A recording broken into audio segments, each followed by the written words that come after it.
Somebody in here today has been smiling on the outside, but crumbling on the inside. You've been fighting battles nobody sees, carrying weights that weren't meant for your shoulders. Stress has been knocking at your door, anxiety sitting in your living room, and peace. Peace feels like a stranger you used to know, but I came to tell you this morning, you can't control what happens around you, but you can guard what happens within you. You've got to protect your mind, because that's where the real war is being fought. The enemy doesn't need your money, your house, or your car. If he can get your mind, he's already got everything else. But oh, when you learn to find peace in the storm, when you learn to guard your mind like a fortress, you'll walk through chaos and still have calm. You'll face the fire and still have faith. Because peace is not the absence of problems. It's the presence of power. Your mind is the control tower of your life. It's where every thought lands, every decision takes off, and every battle is fought. That's why I tell people, you've got to guard your gates, because what enters your mind shapes your life. You can't live a peaceful life with a polluted mind. You can't walk in purpose if your thoughts are poisoned by fear, doubt, or negativity. Hear me, your gates are your senses, your eyes, your ears, your mouth. These are the entry points to your soul. What you see, what you hear, what you speak, these things don't just pass through you, they plant seeds in you. And every seed produces fruit, whether good or bad. So if you're constantly feeding your mind with drama, confusion, and chaos, don't be surprised when your life starts to look like what you've been consuming. You can't plant weeds and expect roses to grow. The Bible says, guard your heart with all diligence, for out of it flow the issues of life. But when the scripture says heart, it's not just talking about that thing pumping blood through your chest. It's talking about the center of your being. The mind, the place where your thoughts and emotions dwell. If you don't guard that place, everything else will fall apart. See, some of us are careful about what we eat. We count calories, we read labels, we drink our water, we do our detoxes, but we never detox our thoughts. We guard our diet, but not our dialogue. We protect our bodies, but neglect our minds. And the truth is, it's what's happening in your head that determines what happens in your life. The enemy knows this. He's not after your car. He's not after your house. He's after your mind. Because if he can get your mind, he can get your mood. If he can get your mood, he can get your motivation. And if he can get your motivation, he can stop your movement. That's why some of you feel paralyzed, not because you don't have potential, but because your mind is under attack. You've been letting too many voices speak into your spirit. You've been scrolling more than you've been praying. You've been listening to gossip more than you've been listening to God. You've been feeding your fear and starving your faith. You can't expect peace when you've given the keys of your mind to everything and everyone that passes by. You've got to take those keys back. You've got to say, not everything gets access to me. Not every conversation deserves my attention. Not every thought deserves a seat in my head, because peace is expensive and the price is boundaries. You can't have a peaceful mind if your gates are wide open. You've got to filter what flows in. Protect your ear gate. Stop listening to negative people who only speak defeat and drama. Protect your eye gate. Stop watching things that disturb your spirit and rob you of rest. Protect your mouth gate, because life and death are in the power of the tongue. Every word you speak is either building your peace or breaking it. There's a story in the Old Testament where Nehemiah rebuilt the walls of Jerusalem. He didn't just build them for beauty. He He built them for protection, because walls keep what's precious inside and keep what's dangerous outside. That's what you've got to do with your mind. Build your walls, build your boundaries, not to isolate yourself, but to insulate yourself from what drains you. When you guard your gates, you're telling stress, you don't get to live here. You're telling anxiety, you can't rent space in my head. You're telling negativity, this is a peace protected zone. You're saying, I will not let outside noise disturb my inner calm. Some of you are losing your peace, not because God isn't faithful, but because you've given too much access to people who don't know how to handle your purpose. You've let every opinion become your truth. But hear me, not every voice is your teacher. Not every thought deserves your belief. The enemy whispers lies like, you're not enough, you'll never make it, you'll always struggle. And if you don't guard your mind, you'll start agreeing with the very lies designed to destroy you. You've got to learn to catch those thoughts before they take root, because thoughts become beliefs, beliefs become behavior, and behavior becomes destiny. It all starts in the mind. So the next time a stressful thought comes, don't entertain it, evict it, tell it, you don't belong here. Replace it with truth. Replace it with gratitude. Replace it with peace. You see, the mind is like a garden. What you water will grow. If you water worry, you'll harvest stress. If you water faith, you will harvest peace. So check your watering can. What are you pouring into your thoughts every day? Are you meditating on what's wrong or on what's right? Are you feeding fear or are you feeding faith? When you guard your gates, you begin to experience a new kind of freedom, not because your circumstances change, but because your mindset changes. The storm may still be raging, but now you've got peace on the inside that the world didn't give and the world can't take away. So I came to tell you today, protect your mind like it's treasure, because it is. Stop letting stress take up space that was meant for peace. Stop letting toxic voices drown out the still, small voice of God. When you guard your gates, you'll find that peace isn't something you chase. It's something you create.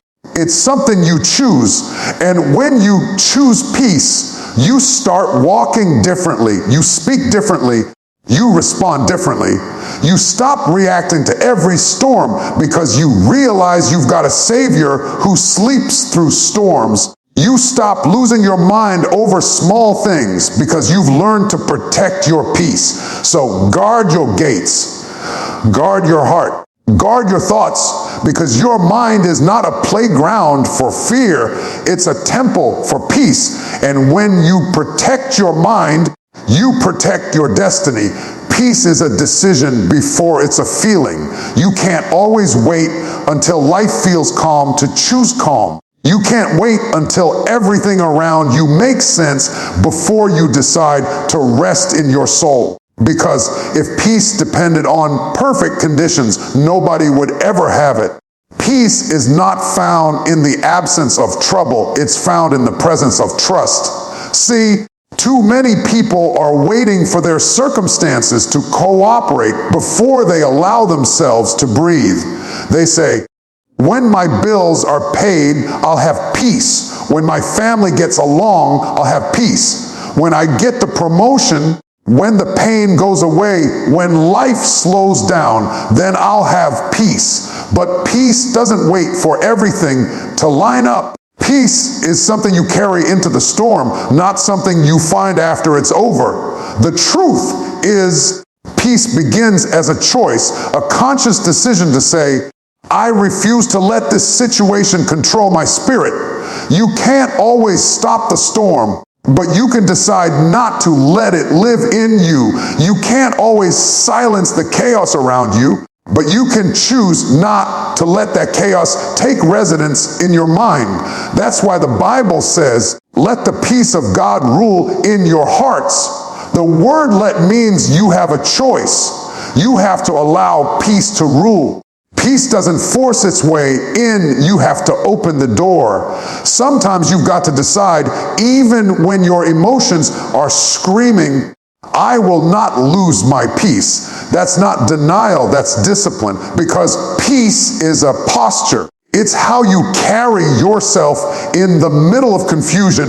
It's how you choose to think when your thoughts want to spiral. Peace is not passive, it's power under control. It's strength that doesn't have to shout. You've got to understand that stress is sneaky. It always comes to test your focus. It will whisper, what if this goes wrong? What if they don't like you? What if you fail? But when peace rules your heart, you can answer back.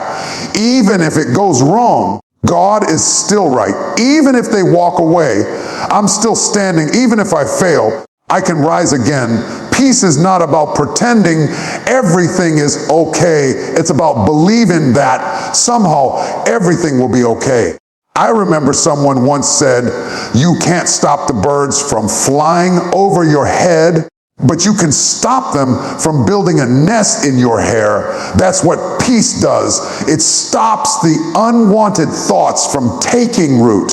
You might not control every thought that comes to mind, but you can choose which ones you entertain. You can't stop stress from knocking, but you don't have to invite it in for dinner. Every day you're presented with a choice, panic or peace, and whichever one you feed grows stronger. When you feed panic, you rehearse the worst. When you feed peace, you remember the promise. When you feed panic, you focus on the problem. When you feed peace, you focus on the provider. It's all about your perspective. You get to decide what takes center stage in your mind. Sometimes choosing peace means staying silent when you want to argue.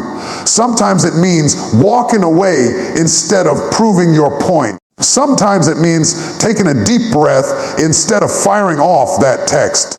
Peace doesn't mean you're weak. It means you're wise enough to know that not everything deserves your energy. You can't keep giving power to things that don't produce peace. The world teaches us to chase peace through pleasure, through possessions, through people. But that's not lasting peace. That's temporary relief. The kind of peace that changes your life doesn't come from outside, it comes from within. It comes from knowing who you are and whose you are. It's knowing that even when everything falls apart, God still holds you together. That's why Jesus said, my peace I give you, not as the world gives. The world gives peace that depends on conditions. Jesus gives peace that defies them. That means you can be surrounded by chaos and still have calm. You can be under pressure and still have poise. You can be misunderstood and still have joy. Because real peace isn't the absence of noise. It's the presence of assurance. You have to decide that your peace is too precious to trade for temporary emotions. Don't give it away just because somebody offended you. Don't lose it just because something didn't go your way. Don't surrender it to stress that will be gone in a week. Peace costs too much to be that cheap. Every day you wake up, you have to make a decision. Today, I choose peace. Before the emails, before the traffic, before the stress. Today, I choose peace. You have to talk to yourself sometimes. You have to say, I won't let this steal my joy. I won't let this rob my rest. I won't let this break my focus, because peace is a muscle. The more you choose it, the stronger it gets. And hear this, peace doesn't mean you won't cry. It doesn't mean you won't feel pain. It means you've decided that your pain won't define you. Peace doesn't mean the storm stops. It means you stop letting the storm shake you. It's a deep knowing that even when you don't understand what's happening, you trust the one who does. Some of you are living in constant tension because you've been waiting for the feeling of peace to arrive before you make the decision to have it. But the feeling comes after the decision, not before. Once you decide to let peace rule, your emotions will follow. Your body will follow. Your life will follow. That's why the most peaceful people aren't the ones with perfect lives. They're the ones who've learned how to rest in imperfect situations. They've learned how to breathe while they wait, how to praise while they suffer, how to smile even when it doesn't make sense. Because peace isn't about what's happening to you. It's about what's happening in you. So when the stress comes, and it will pause, breathe, and remind yourself, I don't have to react. I can respond in peace. When worry starts to build, whisper to yourself, I choose calm over chaos. When life starts shaking you, stand firm and say, this might shake my world, but it won't shake my peace. Peace is a decision before it's a feeling. And when you keep choosing it day after day, moment after moment, that decision becomes a habit. And that habit becomes your atmosphere. You'll start walking through life lighter, freer, calmer, not because everything got easier, but because you got stronger in your spirit. So today, don't wait for peace to find you. Choose it. Protect it. Practice it. Because when you choose peace first, everything else will have to fall in line. You can't have a calm mind in a chaotic environment. Change your atmosphere. Sometimes peace isn't about praying harder. It's about rearranging what's around you. It's not that your mind is weak. It's that your surroundings are too loud. You keep asking God to give you peace, but you're still sitting in places where peace can't breathe. You're still surrounding yourself with conversations, people, and atmospheres that disturb your spirit. You can't build a peaceful life in a stormy environment. Some of you are trying to heal in the same space that broke you.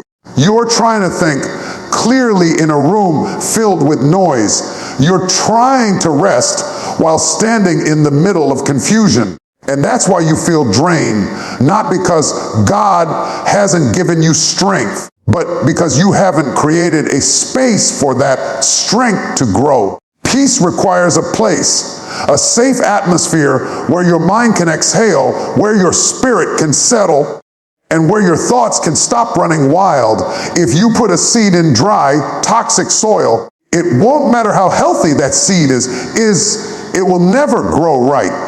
It's not the seed's fault, it's the soil. In the same way, you can't expect your thoughts to flourish when your environment is constantly feeding your stress. The soil around you, the people you talk to, the energy in your space, the content you consume, it all determines what grows in your mind. Sometimes you've got to check your circle, because peace doesn't survive around constant drama. If every time you pick up the phone you hear negativity, arguments, or gossip, no wonder your thoughts feel heavy. Some of you aren't anxious, you're just surrounded by anxious people. You're absorbing the energy of your environment without even realizing it. That's why you've got to be selective about who you allow into your space. Protect your peace the way you'd protect your home. You wouldn't let just anyone walk in your house and throw things around. So why let them do that in your spirit? There are people who thrive in chaos. They don't feel right unless something's wrong. Every day, there's a new problem, a new complaint, a new storm. But you've got to decide, I'm not living like that anymore. I can love you, but I can't live in your storm. I can pray for you, but I can't participate in your chaos. because I need my peace more than I need your approval. And sometimes it's not just people, it's the physical environment. Some of us live in so much clutter that our minds can't rest. Your space reflects your state. When everything around you is in disorder, it's harder for your mind to feel calm. There's power in creating an atmosphere that matches what you want to feel. Light that candle, play that worship music, open the window, clean that room. You're not just tidy in your house. You're clearing spiritual space for peace to move in. Even Jesus understood the importance of atmosphere whenever he wanted to perform miracles or pray deeply. He separated himself from the crowd. He would go up to a mountain or step away from the noise because he knew that clarity requires solitude. You can't hear the still, small voice of God when you're surrounded by constant distraction. Sometimes the holiest thing you can do is log off, unplug, and sit in silence, because peace doesn't compete with noise. It's quiet, it's steady, it's gentle. And if your life is filled with constant commotion, endless notifications, nonstop talking, emotional noise, peace will feel far away. You've got to make space for it. You've got to build an atmosphere where peace feels welcome. You might have to make some hard choices to protect that atmosphere. You might have to mute some group chats. You might have to stop watching certain shows that stir your emotions the wrong way.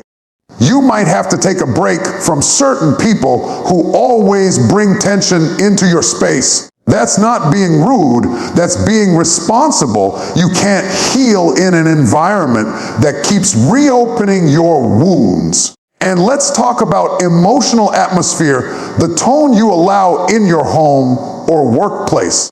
If your conversations are always filled with complaining, criticizing, or fear, that becomes the emotional climate you live in. You can't expect peace to grow in the soil of negativity. Start speaking life into your space. Replace complaints with gratitude. Replace worry with prayer. Replace arguments with understanding. You have the power to shift the atmosphere with your words. When you walk into a room, your spirit should change it, not the other way around. You carry peace, but you've got to protect it. Don't let the temperature of your environment control your mood. When you're grounded in peace, you become the thermostat, not the thermometer. A thermometer reflects the temperature. A thermostat sets it. When you choose calm in a chaotic place, you send a message to your environment. You can't shake me. You can swirl around me, but you won't live inside me. But to get to that place, you have to create rhythms that feed your peace daily. Start your morning without rushing. Breathe, pray, stretch, or read something uplifting. Create little moments in your day to step away from the noise. Don't wait for a vacation to rest your mind. Build rest into your lifestyle, because your mind can't stay calm if your schedule never slows down. It's time to stop normalizing chaos. Just because everyone around you lives in stress doesn't mean you have to. You don't have to be addicted to busyness, noise, or drama to feel alive. Peace might feel strange at first. Quiet might feel uncomfortable, but that's because you've been conditioned to survive in chaos. Don't confuse peace with boredom. Stillness isn't emptiness, it's strength. It's where your spirit recharges. So yes, you can't have a calm mind in a chaotic environment. You've got to change your atmosphere externally and internally. You've got to detox your space, filter your company, and cultivate a lifestyle that invites peace instead of stress. Don't keep living in noise and wondering why you can't hear your own thoughts. Don't keep walking in clutter and wondering why you feel overwhelmed. Create the calm you crave. And when you do, everything in your life will begin to shift. Your thoughts will slow down. Your emotions will stabilize. Your focus will sharpen. You'll start to hear God more clearly. You'll begin to feel lighter, freer, stronger. Because peace doesn't just happen. It's built one choice, one environment, one boundary at a time. So today, take a look around and ask yourself, does my atmosphere match my peace? If it doesn't, start changing it, because your mind can't heal in noise. Your peace deserves a place to live. Stop rehearsing what God has already released. Some of you are living in the past like it's still happening. You keep replaying old conversations, reliving old mistakes, rethinking what you could have done differently. You wake up in a new day, but keep carrying yesterday's weight. And that's why your spirit feels heavy, not because God hasn't freed you, but because you won't stop rehearsing what He already released. You can't find peace if your mind is always stuck in the replay. You can't move forward while you're staring in the rearview mirror. Life keeps moving, but you keep hitting rewinder. And the danger of rehearsing old pain is that it starts to feel like your present reality. The more you play it back, the deeper it roots itself into your identity. You start to believe that your past is who you are instead of what you've been through. There's a reason it's called the past. It's meant to stay behind you, but the mind has a funny way of dragging old things into new seasons. One small reminder, a song, a name, a place, and suddenly you're back there emotionally reliving something God already delivered you from. That's why peace feels distant, because peace can't live where the past keeps playing on loop. Sometimes we think rehearsing the past will help us make sense of it. We say, if I can just understand why it happened, maybe I'll feel better. But peace doesn't come from understanding. Peace comes from surrender. You may never know why they left. You may never know why it failed. You may never know why it ended. But if you keep needing an explanation to move on, you'll stay stuck waiting for closure that may never come. God doesn't always give closure. Sometimes He gives release. And when He releases something from your life, it's not rejection, it's redirection. It's His way of saying, that chapter's over, stop rereading it. But because we're creatures of comfort, we keep going back. We scroll through old messages, revisit old memories, replay old hurts. We rehearse what hurt us because it's familiar, even when it's painful. But healing can't happen where the wound keeps being reopened. Some of you are like actors in a play that ended years ago, still showing up to rehearse your lines. You're practicing pain that's already been performed. You're living in scenes God already closed. You can't keep preparing for a role you've already outgrown. There's a reason the curtain fell. That season was over. Stop rehearsing what God has already released. You've got to make peace with the fact that some things won't be fixed. They'll just be finished. Some people won't come back. Some opportunities won't reopen, and that's okay. Because what's meant for you will never require you to beg for it to stay. When God removes something, He's not punishing you. He's protecting your peace. He's clearing space for what's next. But if you keep rehearsing the old, you'll miss the new. You'll be so focused on what you lost that you won't see what's waiting in front of you. You'll be carrying expired emotions into fresh seasons, contaminating what's new with what's over. That's why God sometimes lets you get uncomfortable, because He's trying to make you release what you've been rehearsing. He'll let the memories lose their sweetness. He'll let the people stop calling. He'll let the door close completely until you finally decide to move forward. You can't have peace until you let go. You can't experience freedom while you're chained to what used to be. You can't receive the next blessing while your hands are full of the last burden. God can't pour new wine into old wineskins, not because he doesn't want to bless you, but because the old structure can't hold it. You've got to empty yourself of what's no longer serving you. And hear me, letting go doesn't mean you forget. It means you stop feeding it. It means you stop letting it control your emotions, your conversations, your focus. It means you stop building your identity around what hurt you. It means you stop defining yourself by what didn't work out. You can remember something and still be released from it. You can acknowledge the pain without reliving it. Sometimes you've got to speak to your own mind and say, enough. I'm done replaying that. I'm done giving energy to something that's over. I'm done letting yesterday steal today, because every time you rehearse old pain, you relive old stress. You resurrect emotions that should have been buried. You disturb the peace that God has already given you. You have to train your mind to focus forward.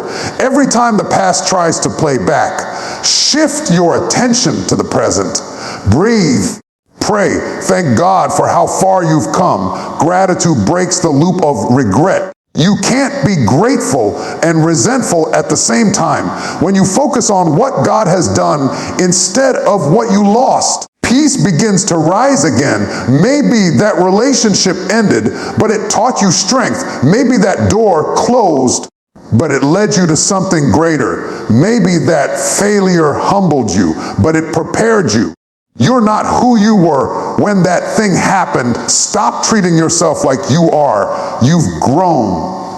You've healed. You've survived. Don't let your mind drag you back into a version of yourself that no longer exists. There's a peace that comes when you decide to stop rehearsing and start releasing. When you stop trying to rewrite the story and just trust that God already wrote it the way it needed to be.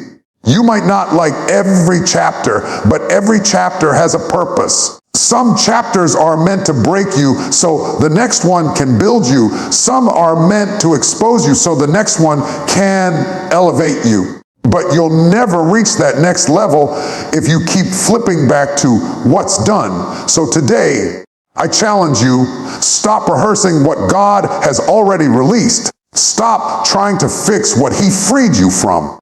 Stop going back to what He pulled you out of. Don't confuse comfort with calling. Don't confuse familiarity with fulfillment. Sometimes peace means closing the book, not just turning the page. Because peace doesn't come from understanding the past. It comes from trusting the process. It comes from believing that what's behind you can't compare to what's ahead. It comes from saying, I release it. I bless it, and I'm done rehearsing it. When you make that decision, something powerful happens. The same mind that once replayed pain will start to replay promise. The same thoughts that once kept you anxious will start to give you hope. You'll feel lighter because peace has room to settle in where the past used to live. So let go, release it, walk forward. The performance is over, the curtain has fallen, and the scene has changed. Don't stay on that old stage rehearsing lines God already erased. Step into the new, because peace lives in the present, not the past. When your mind is anchored, your life can't be shaken. You can go through storms, face losses, walk through uncertainty. But when your mind is anchored, you won't drift with the waves. You may bend, but you won't break. You may cry, but you won't collapse, because peace doesn't mean the storm stops. It means you found something stronger to hold on to. An anchor doesn't stop the sea from raging. It just keeps the ship from drifting. And that's exactly what happens when your mind is rooted in truth, in faith, in peace. Life will still come at you. Pressure, disappointment, heartbreak, stress. But instead of being tossed around by every emotion and every problem, you stay steady. You hold your ground. You remain calm when everyone else is panicking. Most people try to anchor their peace to things that move. People, jobs, money, comfort, approval. But if you anchor your mind to something that can change, your peace will change with it. When people leave, when your mood goes with them, when the money runs low, your peace runs out too. When your plans fall apart, so does your calm. That's because you anchored yourself to something temporary. But when your mind is anchored in something eternal, in the truth that God is still in control, in the confidence that you're still chosen, still loved, still covered, the storms can rage and you'll still stand. Anchoring your mind means deciding what will define your thoughts. It means saying, no matter what happens around me, I will stay grounded in truth, because the real battle isn't out there, it's in here. The winds of stress will blow, the waves of fear will rise, but your stability doesn't come from your surroundings, it comes from your mindset. You can't always control the weather, but you can choose where you drop your anchor. When a ship drops its anchor, it's not afraid of the storm anymore. The waves can slap against it, but the ship isn't going anywhere. That's how your peace should work. The enemy can try to shake your confidence, throw distractions, stir confusion, but if your mind is anchored, he can't move you. You might feel the pressure, but you won't lose your position. You've got to ask yourself, what is my mind anchored to? Is it anchored to fear or to faith? Is it anchored to circumstances or to convictions? Because whatever your mind clings to will determine how you weather the storm. If you anchor yourself to worry, you'll sink in anxiety. If you anchor yourself to truth, you'll rise in strength. Anchoring your mind is not a one-time thing. It's a daily discipline. Every morning before the chaos begins, you have to steady yourself. Take a moment to remind your mind where it belongs. Remind yourself, I am safe. I am covered. I am capable. I am not alone. Those affirmations aren't just words. They're anchors. They keep you grounded when the day tries to knock you off balance. Some of us wake up and immediately start drifting. We open our phones, read bad news, scroll through drama, check messages that trigger anxiety, and by the time we've brushed our teeth, our minds are already in a storm. You've got to start your day anchored, not anxious, because an anchored mind creates a calm life. When your mind is anchored, you don't overreact to every wave that hits. You don't let emotions dictate your peace. You don't let temporary things shake permanent truths. You learn how to stand still and say, this too shall pass. You learn how to breathe instead of break, pray instead of panic, focus instead of flee. Anchored people move differently. They speak slower, think clearer, and love deeper because they're not constantly in survival mode. They understand that peace isn't fragile, it's fortified. They don't need everything to be perfect to feel secure. They've built stability inside themselves. And listen, life will test your anchor. There will be days when everything feels unstable, when plans fall apart, when losses cut deep. But that's when your anchor matters most. You'll find out whether your peace was real or just convenient. True peace doesn't depend on smooth waters. It shows up when the storm hits. That's when you discover your depth. Some people look calm only when life is calm. But those who are truly anchored, they have a different kind of strength. Their peace is not the product of easy circumstances, but of deep conviction. They know that peace is not the absence of pain, but the presence of perspective. They can say, even if I don't understand it, I still trust it. That's what an anchored mind sounds like. Anchoring your mind doesn't mean you don't feel pain. It means pain doesn't own you. It doesn't mean you never cry. It means you cry and still believe. It doesn't mean you never get tired. It means you rest, but don't quit. It means that when everything else feels uncertain, you stay sure of who you are and who your God is. That's how peace protects you. It becomes a shield around your mind. The enemy might whisper lies, fear might knock, chaos might call, but you don't answer because you know your anchor is holding. You know your foundation is firm. You know that whatever comes, it can't take your peace unless you let it. There's something powerful about a calm person in a crisis. It's not that they're blind to the storm, it's that they learn how to trust their anchor more than they fear the waves. That's the kind of mind you've got to build. Not a mind that denies reality, but one that's rooted in resilience. You've got to talk to yourself sometimes.